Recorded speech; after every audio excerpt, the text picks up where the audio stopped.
Hello guys, Santovlogz സ്വാഗതം. ഇന്ന് നമ്മുടെ വീഡിയോ ട്രിവാൻഡ്രം ഗ്രീൻഫീൽഡ് സ്റ്റേഡിയത്തിൽ നടന്ന കേരള സ്ട്രൈക്കേഴ്സ് വേഴ്സസ് മുംബൈ ഹീറോസിൻ്റെ ക്രിക്കറ്റ് മാച്ചാണ്.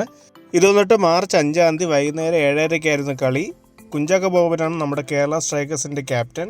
ഇതിൻ്റെ ടിക്കറ്റുകളൊക്കെ നമ്മുടെ ലുലു മാളിൽ അവൈലബിൾ ആയിരുന്നു. കോംപ്ലിമെൻ്ററി പാസ്സായിരുന്നു എല്ലാവർക്കും കൊടുത്തിരുന്നത്. CCL T20 മാച്ച് ഇപ്രാവശ്യം അവർ വേറെ രീതിയിലാണ് നടത്തിയത്. ഫസ്റ്റ് 10 ഓവർ വെച്ച് 2 ടീം കളിച്ചതിന് ശേഷം നമ്മൾ ടെസ്റ്റ് കളിക്കുന്ന പോലെ രണ്ടാമത്തെ ഇന്നിങ്സ് അവർ വീണ്ടും കളിക്കുന്നതാണ്. ആ വിധത്തിലാണ് അവർ ഇപ്രാവശ്യം ഈ T20 അവർ അറേഞ്ച് ചെയ്തിട്ടുള്ളത്. കളിയാണ് ഞാൻ ഒരു 5:30 ആയപ്പോഴും അകത്ത് കയറി. ഇതിപ്പോൾ അകത്ത് കയറിയപ്പോൾ ഉള്ള ഒരു കാഴ്ചയാണ്.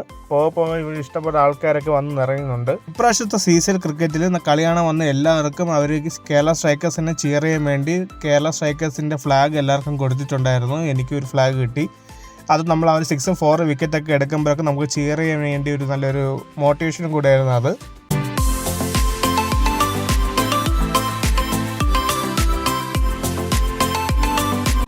എല്ലാവരും നമ്മളവിടെ നിൽക്കുക തന്നെ അവർ പ്രാക്ടീസ് സെക്ഷൻ പോലെ അവരെല്ലാം വാമപ്പും അങ്ങനത്തെ കാര്യങ്ങളൊക്കെ ചെയ്യുന്നുണ്ട്. 10 ഇന്നിങ്സ് വെച്ച് 2 പ്രാവശ്യം അവർ ബാറ്റ് ചെയ്യാൻ വരുന്ന ആ ഒരു ഫോർമാറ്റ് നല്ല ഇൻട്രസ്റ്റിംഗ് ആയിട്ട് തോന്നി. അപ്പോൾ നമുക്ക് എല്ലാവർക്കും ഈ ഓരോ കളിക്കാരെ ഒന്നും കൂടെ കാണാനുള്ള ഒരു അവസരം നമുക്ക് കിട്ടിയിരുന്നു. ഇതവിടെ അവർ ടോസ് ഇടുകയാണ്. ഈ ടോസ് വരുന്നത് നമ്മുടെ മുംബൈ ഹീറോസിലാണ്. മുംബൈ ഹീറോസിന് ടോസ് വിടുന്ന അവർ ബാറ്റിംഗ് തിരഞ്ഞെടുക്കുകയായിരുന്നു. അപ്പോൾ നമുക്ക് ഇപ്രാവശ്യത്തെ CCL 2023 C3 കേരള സ്ട്രൈക്കേഴ്സിൻ്റെയും മുംബൈ ഹീറോസിൻ്റെയും ക്രിക്കറ്റ് മാച്ചിൻ്റെ കുറച്ച് കാഴ്ചയിലേക്ക് കിടക്കാം.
അപ്പോൾ നമ്മുടെ കേരള സ്ട്രൈക്കേഴ്സ് 7 റൺസിന് തോറ്റിരിക്കുകയാണ്. നമ്മുടെ മുംബൈ ഹീറോസ് 7 റൺസിന് ജയിച്ചു. കേരള സ്ട്രൈക്കേഴ്സ് നല്ല രീതിയിൽ പൊരുതിയാണ് തോറ്റിട്ടുള്ളത്. വിവേക് ഗോപനൊക്കെ 50 റൺസൊക്കെ എടുത്തിട്ടുണ്ടായിരുന്നു. ജൂനിയർ ലെവലിൽ സൈജു കുറുപ്പിൻ്റെ ഒക്കെ ബോളിംഗ് നല്ല കിടിലൻ ബോളിംഗ് ആയിരുന്നു. എന്നാലും നല്ലൊരു മാച്ചായിരുന്നു നമ്മൾ കേരള സ്ട്രൈക്കേഴ്സും മുംബൈ ഹീറോസും തമ്മിലുള്ള മാച്ച്. എല്ലാവർക്കും ഈ വീഡിയോ ഇഷ്ടപ്പെട്ടെന്ന് കരുതുന്നു. നമുക്കപ്പോൾ അടുത്ത വീഡിയോ കാണാം.